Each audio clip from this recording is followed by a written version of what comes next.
Počeci današnjega britanskog parlamentarizma sežu još u mitsko doba Robina Hooda, kralja Rikarda Lavljeg srca i njegova u kasnim legendama nasilnog brata Ivana Bezemlje.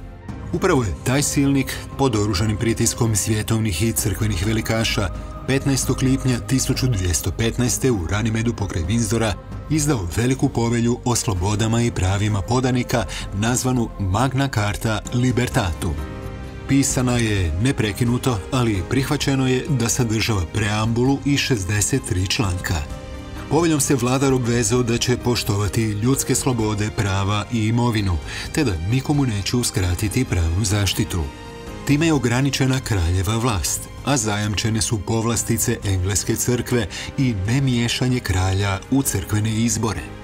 Također, osigurala je povlastice Londonu i drugim gradovima koji od tada počinju doživljavati svoj uspon.